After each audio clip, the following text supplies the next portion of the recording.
या बातमीपत्राचे प्रायोजक आहे LIC ऑफ इंडिया।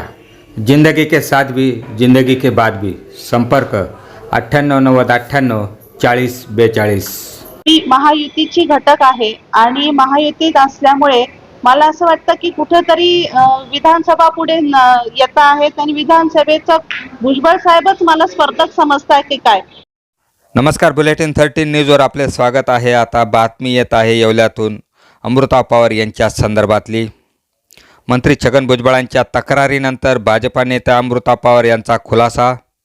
नाशिकच्या निफाड तालुक्यातील नांदूर मधमेश्वरमध्ये जिल्हा परिषद मार्फत विकास कामांच्या लोकार्पण सोहळ्यात डावलण्याप्रकरणी मंत्री छगन भुजबळ यांनी जिल्हा परिषदेच्या माजी सदस्य व भाजपा नेत्या अमृता पवार, माजी सभापती सुरेखा नरेंद्र दराडे व जिल्हा परिषद प्रशासक विरोधात विधानसभा अध्यक्ष डॉक्टर राहुल नार्वेकर विशेष अधिकार भंगाची लिखित तक्रार केली होती।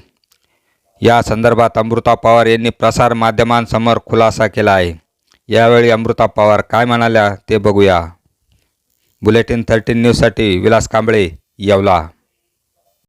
मी जिल्हा परिषद सदस्य असताना देवगाव गटामध्ये नांदूर मधमेश्वर हे गाव येतं आणि त्या गावामध्ये आम्ही अंगणवाडी ही मंजूर केलेली होती। त्याच वेळेला आम्ही उपकेंद्रासाठीही निधी मागितलेला होता आणि त्याचं काम कुठेतरी सुरू झालं, परंतु जिल्हा परिषदेवर प्रशासक बसला, आमचं मुदत संपली, आम्ही माजी सदस्य झालो, काम काही पूर्ण झालेलं नव्हतं आणि ते काम पूर्ण झाल्यानंतर त्याचं उद्घाटन लोकार्पण सोहळा हा त्या गावाने करण्याचा ठरवला। हे सगळं करत असताना मला काल परवा पेपरमध्ये दिसलं की भुजबळ साहेबांनी त्यांचा अवमान केला असं एक पत्र आपल्या जे स्पीकर आहेत विधानसभेचे त्यांना दिलेलं आहे।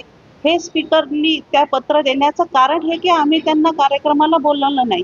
खरं तर मी माझी सदस्य आहे ते ज्ञानाचं मंदिर एक आहे जे अंगणवाडी आहे आणि दुसरं हे आरोग्यासाठी केलेलं हे उपकेंद्र आहे, हे लोकार्पण केलंच पाहिजे ना। हे लोकहिताचे कामं करत होतो आम्ही आणि हे मी स्वतः सदस्य असताना दिलेला निधी आहे, त्यामुळे त्यांचा अवमान करणं हे मला तरी वाटतं हे तसं काहीही त्या मागचा हेतू नव्हता, परंतु एवढ्या मोठ्या उंचीच्या माणसाने एवढं छोटं मन दाखवलं याचं मात्र दुःख वाटतं। कुठेतरी लोकहिताचा विचार हा त्यांच्याकडनं केला गेला पाहिजे होता आणि तो झालेला नाही, याचं दुर्दैव आहे।